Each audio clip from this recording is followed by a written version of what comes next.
Commander Zex-9 stood before the massive viewing screen aboard the Galactic Council's flagship, watching Earth through advanced scanners. His three eyes focused on the blue planet spinning peacefully in space. For centuries, his people had monitored this small world, convinced its inhabitants were harmless creatures who barely understood fire. The aliens had classified humans as Level 2 beings on their threat scale. This meant humans were only slightly more dangerous than space rabbits. The Galactic Council used a simple system. Level 1 beings could barely walk upright, Level 5 beings could travel between stars, and Level 10 beings could destroy entire galaxies. Humans seemed stuck at Level 2 forever. "Sir, we're receiving strange signals from Earth," reported Lieutenant Vorp, his tentacles dancing nervously over the control panel. "The humans are broadcasting something unusual." Zex-9 flicked his ears dismissively. "Probably another one of their primitive entertainment shows. Last week they were broadcasting something called reality television that made no sense whatsoever." But Vorp's expression grew more concerned. "No, sir, this is different. They're talking about their military capabilities. Should I put it on the main screen?" The commander nodded lazily. He expected to see more of their crude weapons, those metal birds they called fighter jets, or their explosive devices that barely scratched the surface of their own planet. The humans were amusing in their attempts at warfare, like children playing with toy soldiers. The screen flickered to life, showing a human military briefing room. General Harrison, a stern-faced man with graying hair, stood before a group of reporters. Behind him, charts and graphs displayed various statistics that the aliens initially ignored. "Ladies and gentlemen," General Harrison began, "recent global events have forced us to reveal information that has been classified for decades. The truth is, everything you've seen of human military capability represents approximately 1% of our actual power." Zex-9 chuckled, a sound like grinding gears. 1%? These creatures think their tiny explosions represent 1% of something significant. How adorable. But as the human continued speaking, the alien commander's amusement began to fade. The general explained how every major conflict in human history had been fought with deliberately limited resources. World War II, the Cold War, modern regional conflicts. All of these had been carefully managed to prevent the accidental revelation of humanity's true capabilities. "Our ancestors made a decision long ago," the general continued. "They realized that our species develops technology and strategy at an exponential rate when faced with existential threats. To prevent us from advancing too quickly and potentially destroying ourselves, they implemented the limitation protocol."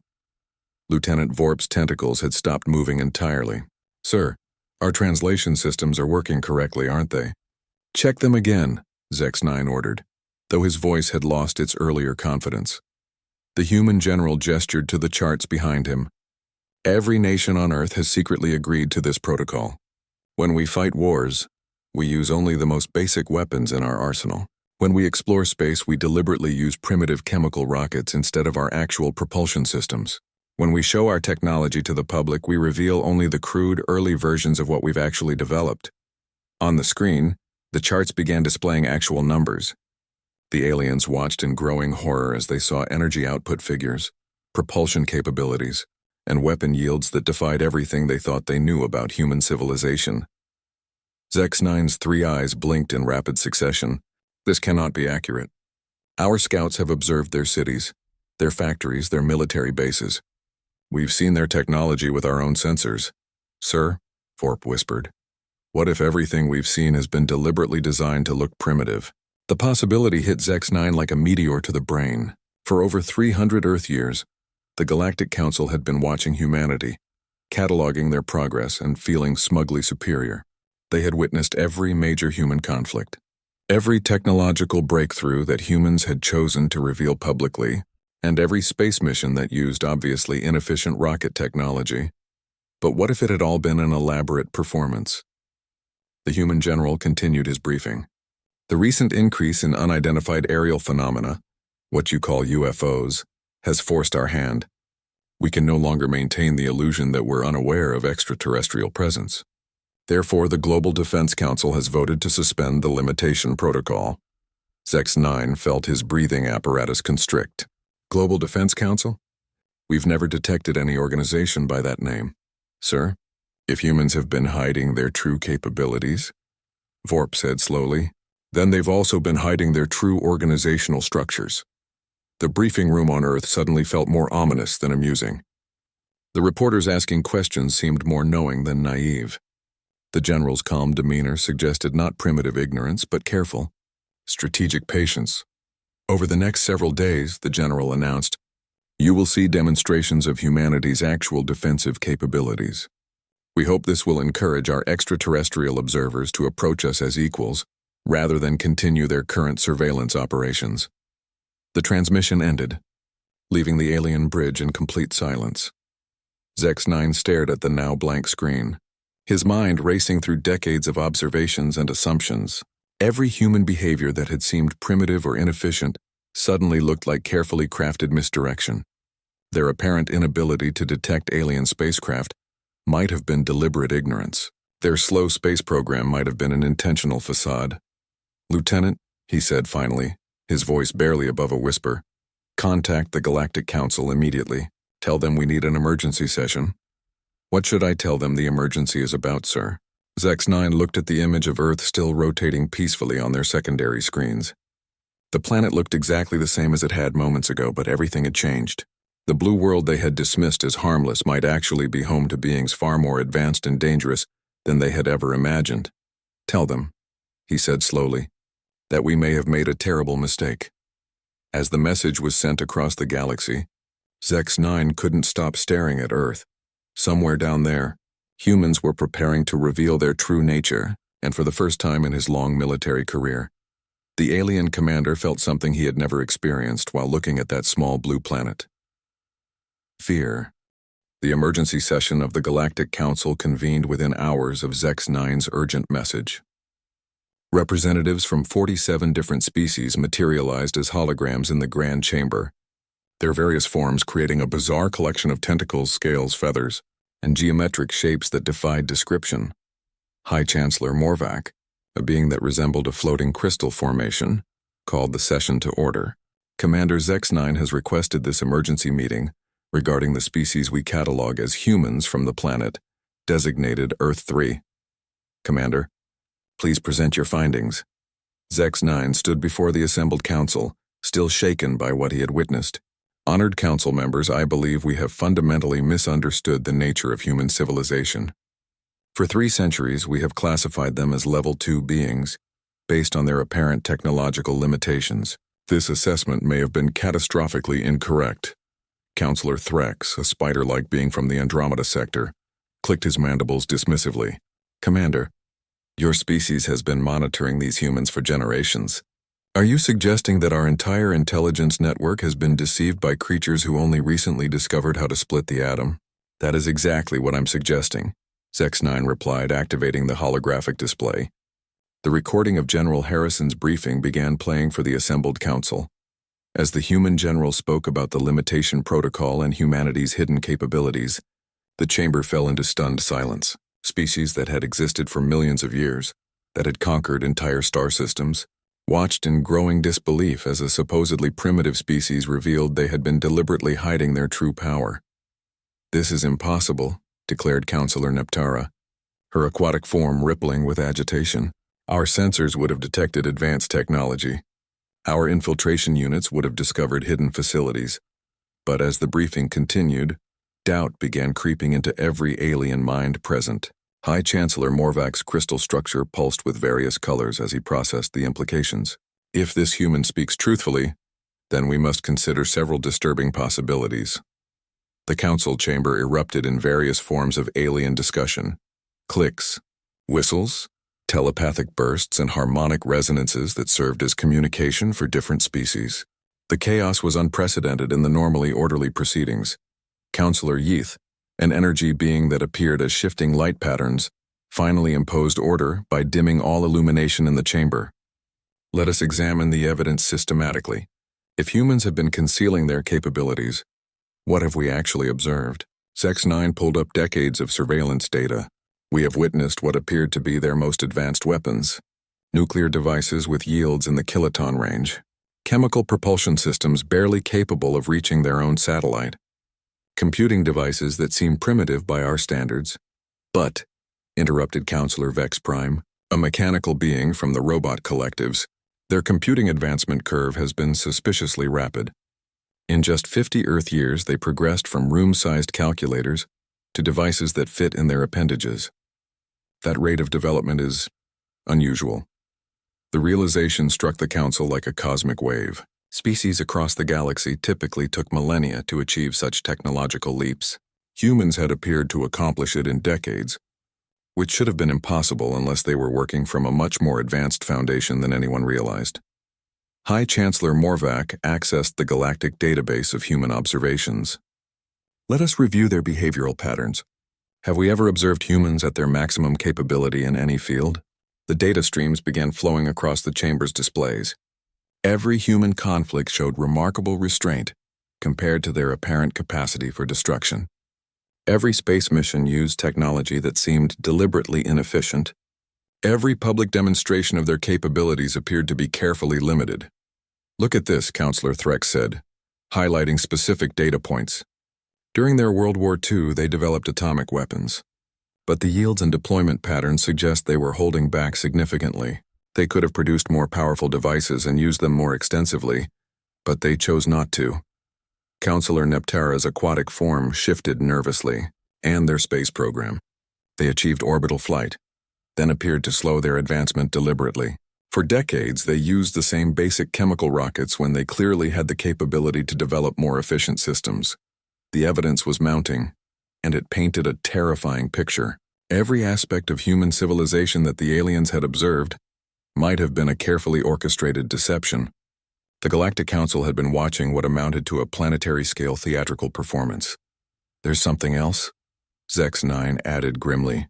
Our stealth technology. We've assumed humans couldn't detect our surveillance craft because they never responded to our presence. But what if they've been aware of us all along and simply chose not to reveal that knowledge? The chamber fell silent again as this possibility sank in. For centuries, alien spacecraft had operated freely in Earth's atmosphere, conducting observations and experiments, confident in their technological superiority. The idea that humans had been allowing this to happen, perhaps even studying the alien technology in return, was deeply unsettling. High Chancellor Morvac's crystal form shifted to a deep red color, indicating extreme concern. If humans have been operating under this limitation protocol, and they have now chosen to suspend it, we must consider what this means for galactic security. Counselor Yith's light patterns flickered rapidly. A species that has been deliberately restraining itself for centuries, now removing those restraints. The implications are staggering. We need to know their true capabilities, declared Counselor Vex Prime. If they possess technology advanced enough to fool our sensors for 300 years, what other capabilities might they possess? Zex-9 felt the weight of responsibility crushing down on him. His monitoring station had been the primary source of intelligence about humanity for the entire Galactic Council. If he had missed the truth for so long, the consequences could be catastrophic. Honored Council, he said formally. I request permission to reposition our monitoring fleet for more intensive observation. If humans are about to reveal their true capabilities, we need to document everything. High Chancellor Morvac's color shifted to purple, indicating deep thought. Permission granted, but Commander, maintain maximum distance. If we have misjudged these humans so completely, we cannot predict how they might respond to close surveillance. As the council session ended and the various alien representatives began disappearing back to their home worlds, each carried with them the same chilling realization. For the first time in galactic history, a species they had dismissed as primitive was revealing itself to be potentially far more advanced than any of them. And somewhere in the depths of space, human monitoring stations that the aliens had never detected began tracking the increased alien activity with quiet satisfaction. 3 days after the emergency council session, the first demonstration began. Commander Zex-9 had repositioned his entire monitoring fleet at what he considered a safe distance from Earth, nearly twice as far as their previous observation posts. Every sensor was focused on the blue planet, waiting for humanity to reveal its true nature. The demonstration started quietly. General Harrison appeared on global broadcasts again, this time standing in what appeared to be an ordinary military facility. Behind him, Technicians worked at control panels that looked remarkably similar to the primitive computer systems aliens had observed for decades. Today, we will demonstrate our actual space travel capabilities, the general announced calmly. The rocket technology you have observed publicly represents our early experimental phase, maintained for the benefit of external observers. Zex-9 leaned forward in his command chair, all three eyes locked on the display. Show me everything. Full spectrum analysis, gravitational sensors, energy detection. I want to know what these humans are really capable of. The cameras on Earth shifted to show what appeared to be an empty field in the Nevada desert.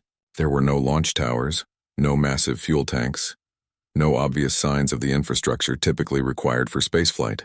Lieutenant Vorp's tentacles danced nervously over his instruments as he tried to detect any energy buildup or technological activity. Sir, I'm not reading any of the typical pre-launch signatures, Vorp reported. No fuel combustion, no energy charging, no gravitational distortions. Are we certain they're actually planning to launch something? General Harrison's voice continued from the broadcast. Our actual propulsion system operates on principles that your observers may find familiar. The statement sent chills through the alien bridge crew. How could humans know what principles alien observers would find familiar unless they had been studying alien technology? Suddenly, Lieutenant Vorp's instruments exploded with readings. Sir, massive gravitational distortion detected. Energy signature unlike anything in our databases. On the screen, the empty desert field began to shimmer. The air itself seemed to fold and twist, creating patterns that defied normal physics. Then, without any of the fire and noise typical of human rocket launches, a craft began materializing. It wasn't emerging from underground or descending from orbit. It was literally forming out of distorted space-time, using technology that most alien species considered theoretical at best. The craft took shape as a sleek geometric vessel that bore no resemblance to the crude chemical rockets humans had been using publicly. Impossible, Zex-9 whispered. That's dimensional manipulation technology. We've only theorized about such capabilities. How can humans be using it practically? The human spacecraft completed its materialization and began rising silently into the atmosphere. It moved without any visible propulsion system, its trajectory smooth and controlled in ways that suggested mastery of gravitational fields. Within minutes, it had reached orbit without producing any of the heat signatures or energy emissions that conventional spacecraft required. But the demonstration was far from over. General Harrison's voice continued as the craft achieved orbital altitude. Our navigation systems will now demonstrate interplanetary capability. Lieutenant Vorp's readings went completely chaotic. Sir, the craft is generating what appears to be a controlled spatial fold. They're preparing for faster-than-light travel.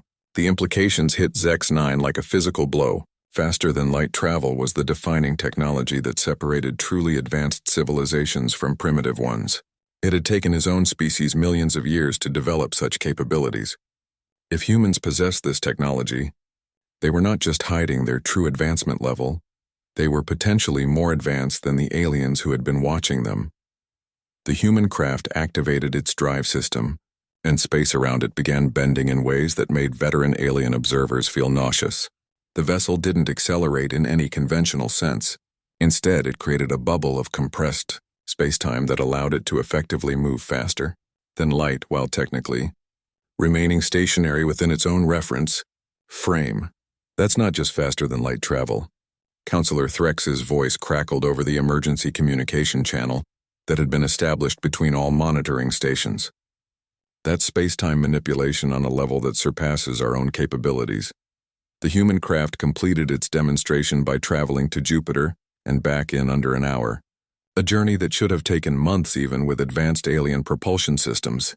It returned to Earth orbit and simply vanished, presumably returning to wherever it had been stored using the same dimensional manipulation technology. General Harrison concluded the broadcast with words that would haunt alien leadership for generations. This represents our standard transportation technology, developed approximately 200 Earth years ago. Tomorrow's demonstration will focus on our defensive systems. The transmission ended, leaving the alien fleet in stunned silence. 200 years ago, humans had supposedly been using wooden sailing ships and primitive firearms. The idea that they had actually possessed space-time manipulation technology during that period meant that every assumption about human development had been catastrophically wrong. "Commander," Thorpe said quietly, "if their transportation technology is 200 years old, what do their current capabilities look like?" Before Zex-9 could answer, alerts began sounding throughout the monitoring fleet. Their sensors had detected something that shouldn't have been possible. Human spacecraft, using the same dimensional manipulation technology they had just witnessed, were materializing throughout the solar system, not just around Earth, but near alien monitoring stations that had been hidden using the most advanced stealth technology available, stations positioned near Mars, Jupiter, and even in the asteroid belt were suddenly finding themselves under observation by human vessels that had appeared without warning. "Sir," Vorp's voice was barely audible, "they're scanning us. The humans are actively examining our stealth systems."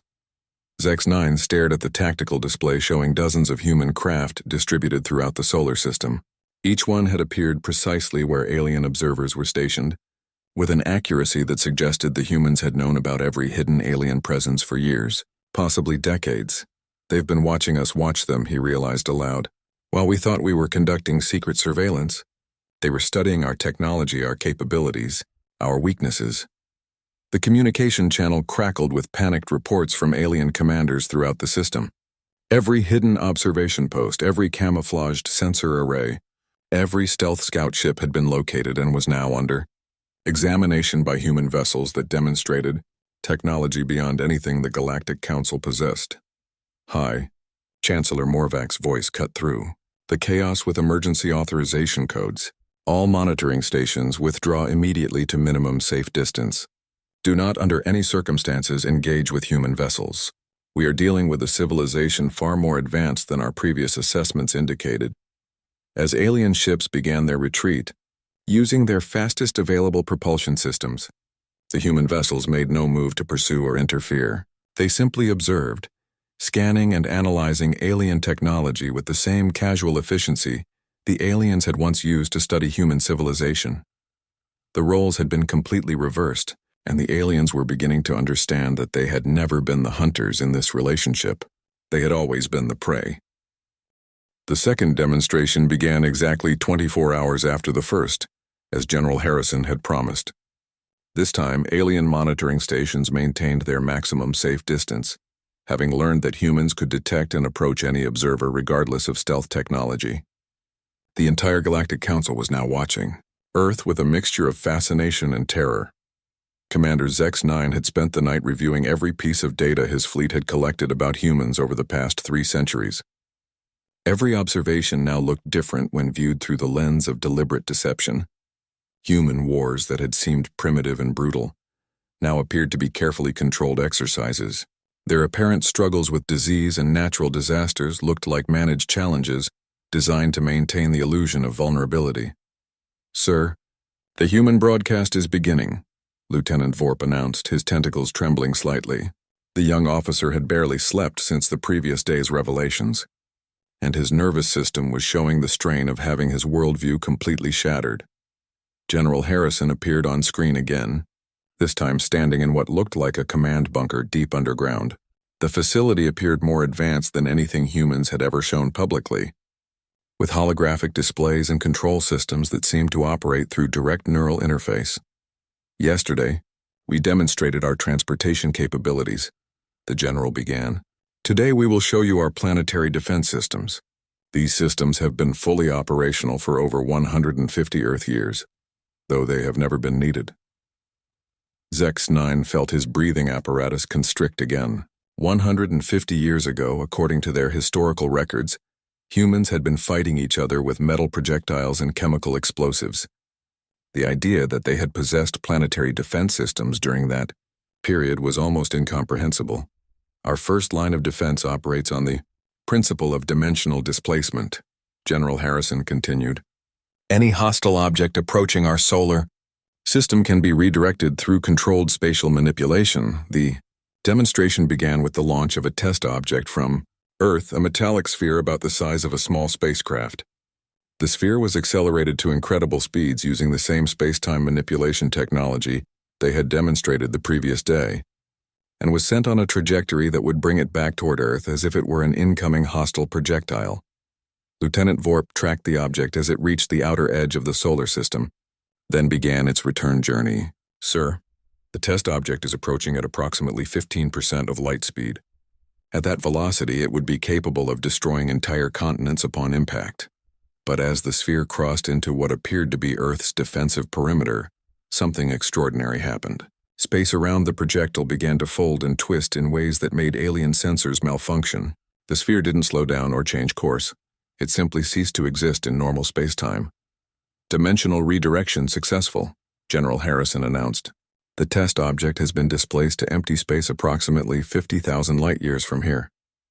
It will continue on its trajectory harmlessly until it eventually decays. The implications were staggering. Humans possess the ability to remove any incoming threat from existence, simply by shifting it to another location in the galaxy.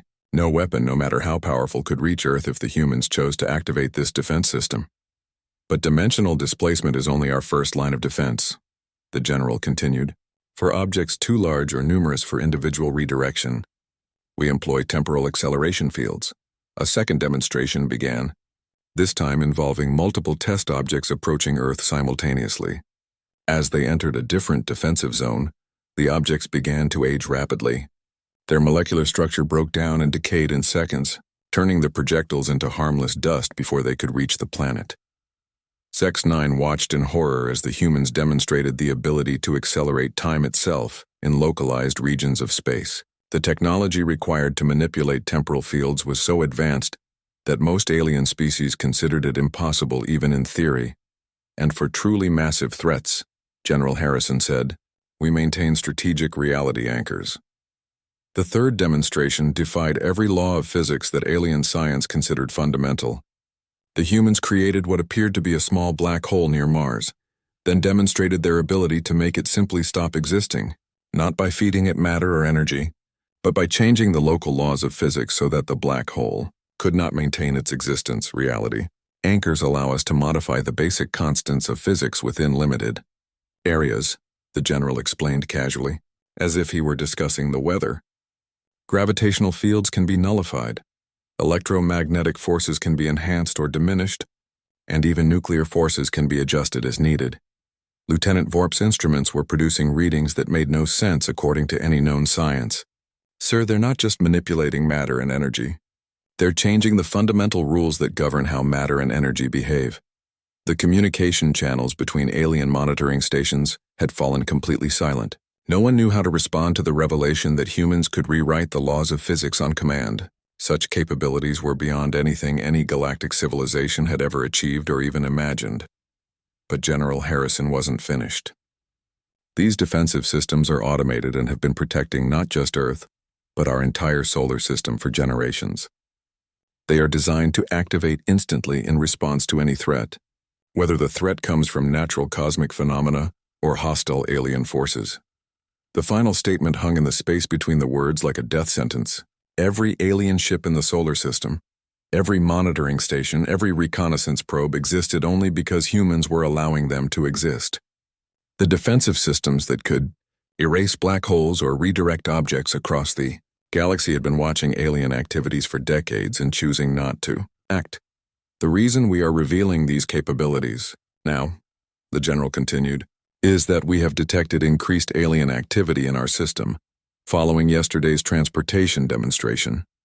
We want to make it clear that while we welcome peaceful contact and scientific exchange, any hostile action would be inadvisable. Commander Zex-9 understood the gentle threat perfectly. The humans weren't just demonstrating their defensive capabilities, they were politely explaining why attacking Earth would be futile. Any alien weapon, any invasion force, any attempt at conquest would simply be removed from existence before it could reach its target. Sir, Vorp whispered, if they've had these defenses for 150 years, why did they allow us to monitor them at all? The answer came to Zex-9 with terrible clarity. Because they were studying us. Every time we thought we were secretly observing them, we were actually providing them with intelligence about alien technology and capabilities. They've been learning about every species in the galaxy through our surveillance operations. The broadcast concluded with General Harrison announcing that the third demonstration would focus on collaborative technologies and systems designed for peaceful interaction with other intelligent species. The implication was clear. Humans were offering the galaxy a choice between cooperation and irrelevance. As alien fleets throughout the solar system began receiving emergency withdrawal orders from their respective governments, each commander understood that they were witnessing the end of an era. For millennia, advanced alien civilizations had been the dominant powers in the galaxy. Now they were about to discover what it felt like to be the primitive species looking up at gods. The emergency session of the Galactic Council that convened after the second human demonstration was unlike anything in the organization's million-year history. Representatives from dozens of species materialized in the council chamber, but instead of the usual orderly proceedings, chaos reigned. Fear-based pheromones from various alien species created a toxic atmosphere that required emergency air filtration. High Chancellor Morvac's crystal form had shifted to a deep black color, indicating a level of distress that his species had not experienced in geological ages. Council members, we face an unprecedented situation. The species we have observed for 3 centuries has revealed capabilities that exceed our own by orders of magnitude. Councillor Threx's mandibles clicked rapidly in the pattern that indicated extreme agitation among his people. They can manipulate time itself. They can rewrite the laws of physics. How is this possible? Our scientists assured us that such technologies were purely theoretical. Our scientists were wrong, declared Councillor Vex Prime, his mechanical voice carrying harmonic overtones of electronic distress. I have analyzed the human demonstrations with our most advanced computational systems. The technology they displayed operates on principles we do not understand and cannot replicate. The chamber erupted in various forms of alien panic. Species that had conquered entire star systems were suddenly confronted with the reality that a single planet contained beings far more advanced than anything they had encountered. The psychological impact was devastating for civilizations that had defined themselves by their technological superiority. Admiral Keth Vor, the military coordinator for the Council's defense forces, activated his communication array with patterns of light that indicated urgent tactical analysis. Honored Council, I must report that our defensive capabilities are meaningless against the technologies we have observed. Our most powerful weapons could be simply erased from existence. Our fastest ships could be displaced to random locations across the galaxy. High Chancellor Morvac's color shifted to an even deeper shade of black. What are you saying, Admiral? I am saying that if humans decided to expand beyond their solar system using hostile means, there is nothing any galactic civilization could do to stop them. We are completely defenseless against their capabilities. The silence that followed was broken only by the various breathing, humming, and energy fluctuation sounds of dozens of alien species trying to process this information. For the first time in galactic history, a council session was considering the possibility that they might not be the most advanced forms of life in the universe. Counselor, Neptara's aquatic form rippled with patterns that indicated deep philosophical disturbance. But how did they achieve such advancement? Our evolutionary models suggest that technological development follows predictable patterns. No species should be able to progress this rapidly. Unless, suggested Counselor Yith, his energy patterns flickering with realization, they didn't develop these technologies themselves. The implication sent shockwaves through the assembled council. If humans had not developed their godlike technologies through natural progression, then they must have acquired them through other means. The possibilities were terrifying to contemplate. You're suggesting they encountered an even more advanced civilization? High Chancellor Morvac asked, his crystal structure beginning to develop stress fractures from the emotional strain. Or, Counselor Vex Prime added with mechanical precision, they are remnants of such a civilization themselves. Commander Zex-9, attending the session remotely from his monitoring station, felt compelled to share his growing suspicions. Honored Council, I have been reviewing our historical records of human development. The rate of their apparent technological advancement has always been inconsistent with natural evolutionary patterns. Explain, demanded the High Chancellor. Humans appeared to develop complex language, agriculture, and civilization almost simultaneously in cosmic terms. Most species require millions of years for such developments. Humans accomplished it in mere millennia, What if what we've been observing isn't a species naturally developing technology, but rather a species slowly revealing technology they already possessed? The theory sent new waves of panic through the council chamber. If humans were an ancient, highly advanced civilization that had been pretending to be primitive, then their true capabilities might be beyond anything any current galactic species could comprehend. Lieutenant Vorp's voice crackled over the communication system with urgent new information. Sir, we're receiving a direct transmission from Earth. It's addressed specifically to the Galactic Council. Every alien representative in the chamber froze in their various species-specific expressions of terror. The humans were making direct contact, which meant they knew about the Council's existence and probably about the emergency session currently taking place. Put it through, High Chancellor Morvac ordered, his voice barely functioning through his species equivalent of a stress response. General Harrison appeared on the chamber's main display, but this time he was not alone. Behind him stood representatives of what were clearly different human populations, but their technology and bearing suggested these were not the primitive tribal groups that alien anthropologists had catalogued. These humans wore garments that seemed to be made of controlled energy fields, and their eyes held the unmistakable intelligence of beings who had been watching their watchers for a very long time. Greetings, Galactic Council, General Harrison said with calm authority. We apologize for the dramatic nature of our recent revelations, but circumstances required us to abandon our long-maintained discretion. High Chancellor Morvac managed to activate his communication systems. How long have you known about our observations? Since the beginning, replied a woman standing beside the general. Your first scout ships arrived in our solar system approximately 312 of your standard years ago. We have been aware of every surveillance operation, every hidden monitoring station, and every intelligence-gathering mission you have conducted. The admission devastated what remained of alien confidence. Their most advanced stealth technologies, their most carefully planned covert operations, their most secret intelligence networks, all of it had been completely transparent to human observation. Why didn't you make contact earlier? Asked Counselor Threx, his mandibles clicking with confused desperation. Because you weren't ready, the woman replied simply. Your civilizations have been slowly developing toward the level where meaningful communication becomes possible. We have been waiting for you to reach a point where cooperation would be beneficial rather than destructive. General Harrison stepped forward. Tomorrow's demonstration will show you technologies designed for collaborative use. We hope that the Galactic Council will be interested in establishing formal diplomatic relations based on mutual respect rather than the current surveillance-based relationship. The transmission ended, leaving the council chamber in complete stunned silence.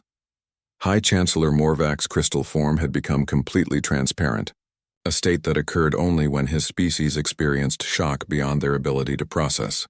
Around the chamber, representatives of the galaxy's most advanced civilizations struggled to comprehend that they had just been invited to apply for diplomatic relations with gods.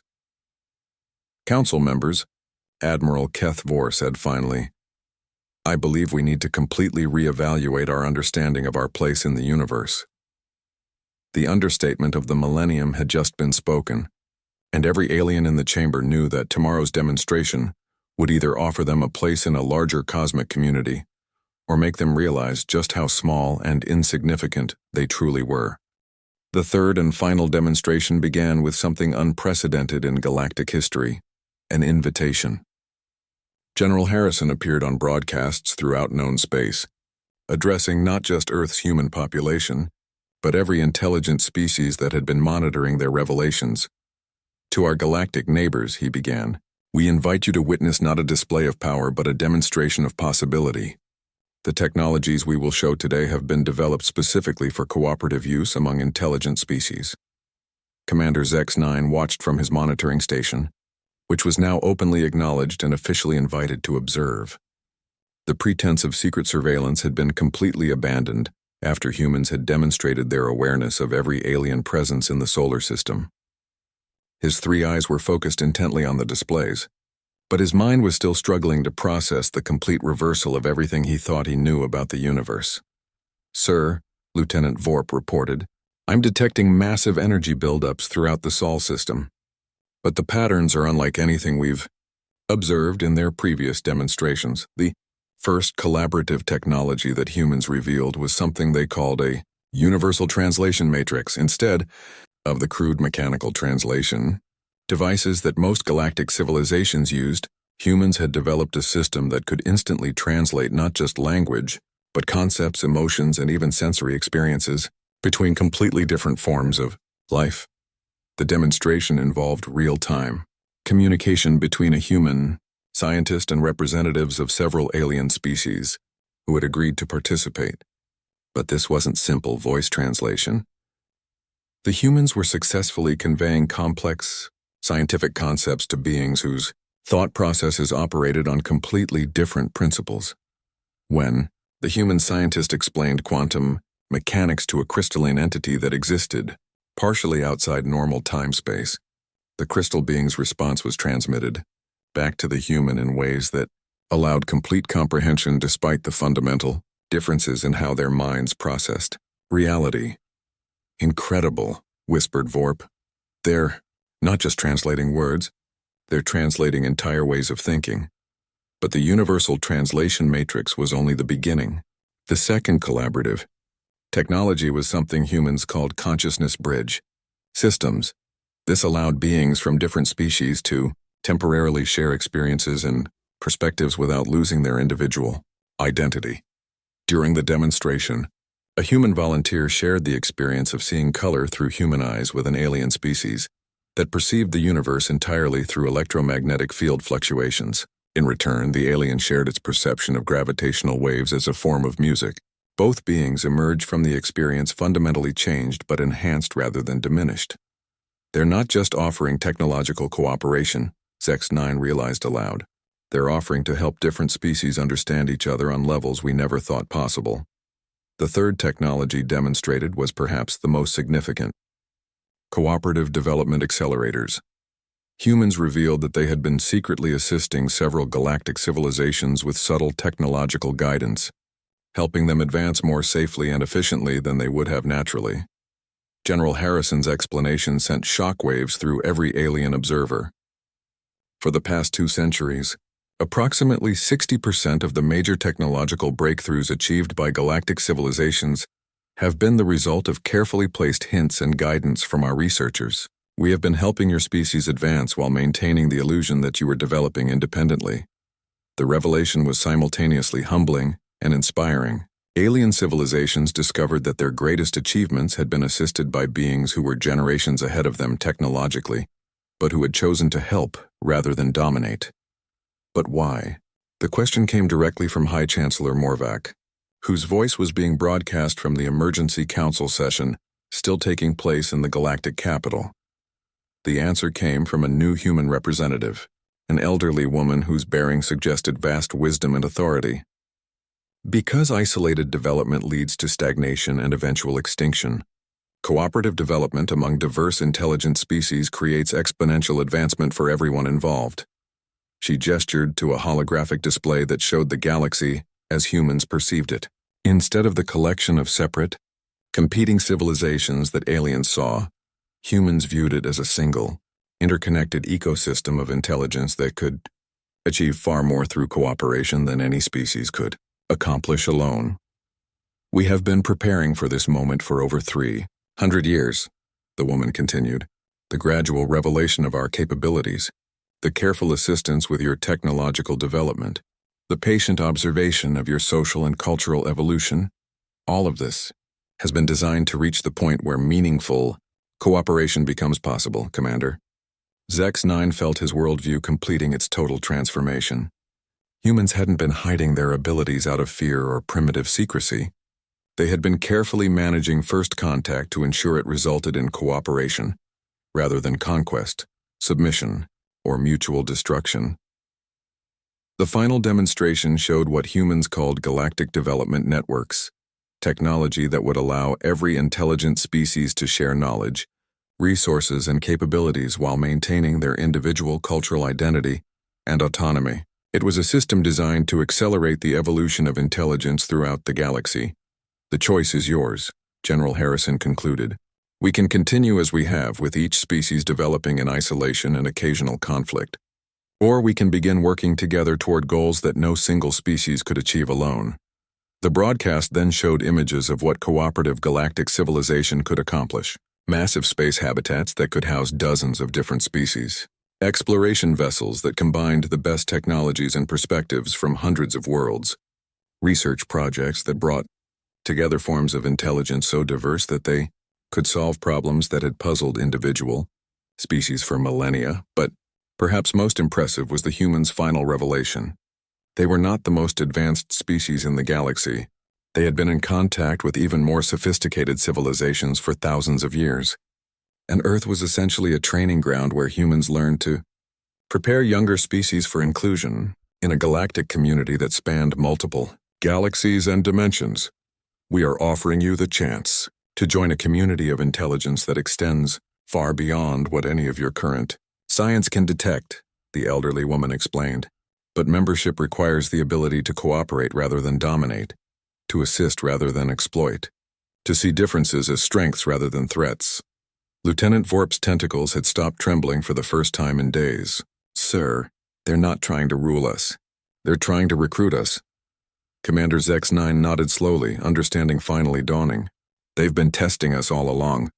Every response to their demonstrations, every decision made by the Council, every reaction by individual species, it's all been an evaluation to determine whether we're ready for whatever comes, next.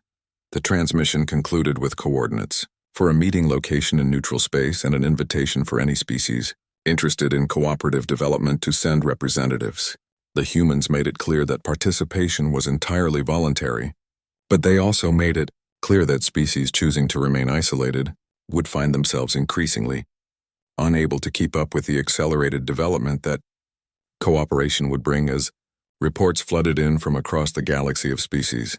Accepting the human invitation, Commander X9 realized that he was witnessing the beginning of a new era in galactic civilization, and a era where being the most advanced species was less important than being willing to help others advance alongside you. 6 months after the human revelations, the neutral meeting location specified in their invitation had become the most significant gathering in galactic history. The site, positioned in an empty star system between major galactic sectors, had been transformed by human technology into a massive diplomatic complex that could accommodate thousands of different species simultaneously. Commander X9 stood in the observation deck of the Galactic Council's diplomatic vessel, watching as ships from across the galaxy arrived at what humans had designated as Cooperation Station Alpha.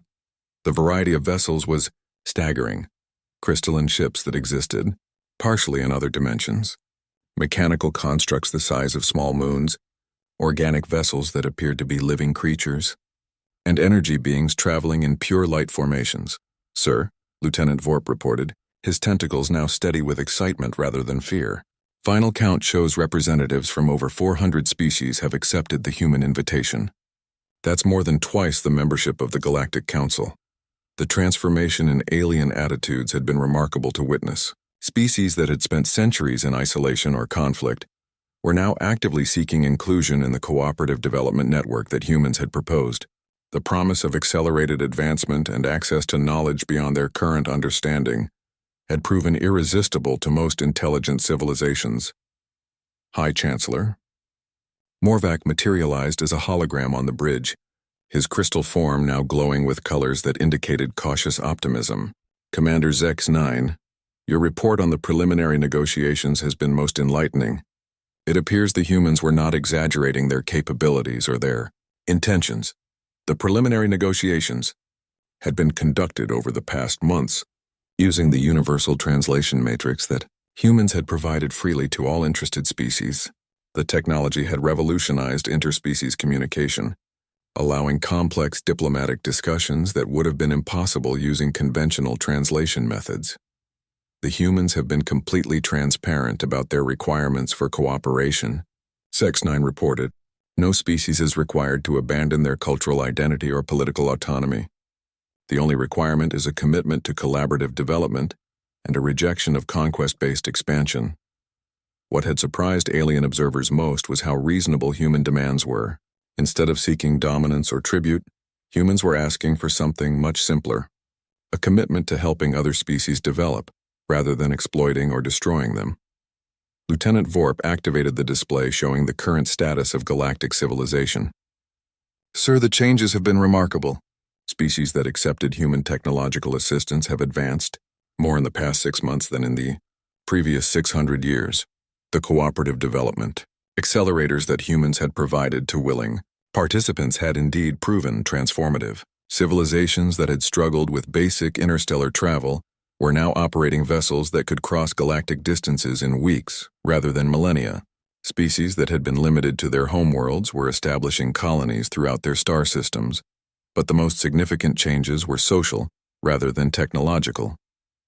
The consciousness bridge systems had allowed different species to understand each other's perspectives in ways that eliminated most sources of interspecies conflict. When beings could literally experience how others perceived the universe, it became impossible to maintain the prejudices and misunderstandings that had fueled galactic tensions for millions of years.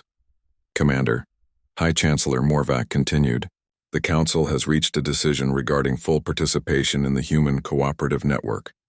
We are prepared to accept their offer of membership." The decision had not been easy for the Galactic Council. Accepting human leadership meant acknowledging that their million-year-old organization was technologically and philosophically primitive compared to what humans were offering. But the alternative, remaining isolated while the rest of the galaxy advanced exponentially, was clearly worse.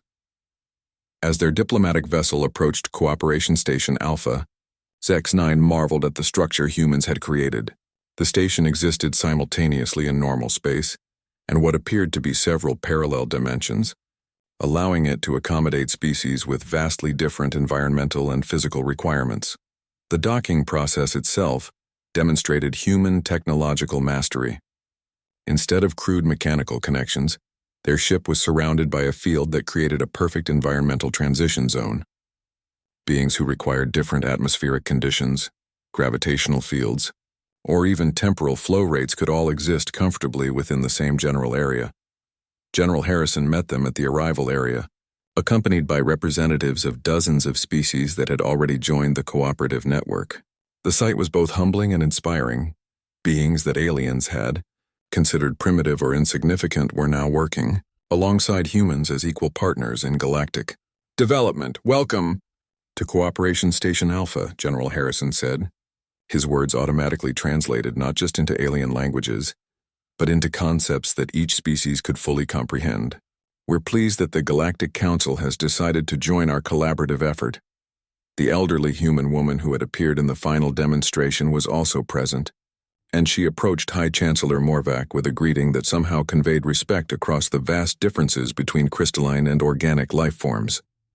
"Chancellor Morvac," she said, "your species' expertise in energy field manipulation will be invaluable for the projects we have planned. We've been hoping for your participation since we began this initiative." The statement revealed another aspect of human planning that aliens were still struggling to understand. Humans had not just been observing alien civilizations. They had been carefully cataloging each species' unique capabilities and developing plans for how those capabilities could contribute to galactic advancement. Over the following days, alien representatives were introduced to the true scope of human cooperative networks. The galactic community, as humans called it, extended far beyond the current galaxy and included forms of intelligence that existing alien science could barely comprehend. "What you've known as your galaxy," the elderly woman explained to the assembled representatives, "is actually one of thousands of similar communities spread across multiple dimensions and parallel realities. We're offering you membership not just in a local cooperative, but in a universal network of intelligent beings." The revelation that their entire known universe was just one small part of something infinitely larger was the final transformation that alien consciousness needed to undergo. Species that had defined themselves as advanced galactic civilizations suddenly understood that they were barely taking their first steps into a cosmos filled with intelligence beyond their imagination.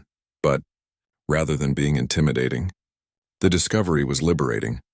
Instead of being the most advanced beings in a small, limited universe, They were now junior members of an infinite community with unlimited potential for growth and discovery. Commander Zex-9 stood in the observation deck of Cooperation Station Alpha, watching as ships from across multiple galaxies arrived to welcome the newest members of the galactic community. His species had come here expecting to negotiate with primitives who had gotten lucky with advanced technology. Instead, they had discovered that they were the primitives, and they had just been invited to grow beyond everything they had ever imagined possible. Lieutenant Vorp joined him at the viewing port, looking out at vessels that operated on principles that their science was only beginning to understand. "Sir, what do you think our role will be in all of this?" Zex-9 considered the question as he watched beings of pure energy communicate with mechanical intelligences the size of planets. "I think, Lieutenant, that we're about to find out what we're truly capable of becoming." The age of isolated species competing for limited resources had ended. The age of cooperative intelligence exploring infinite possibilities had begun. And somewhere in the vast network of consciousness that spanned realities, human beings smiled as another group of their galactic neighbors took their first steps toward understanding what it truly meant to use 100% of their potential.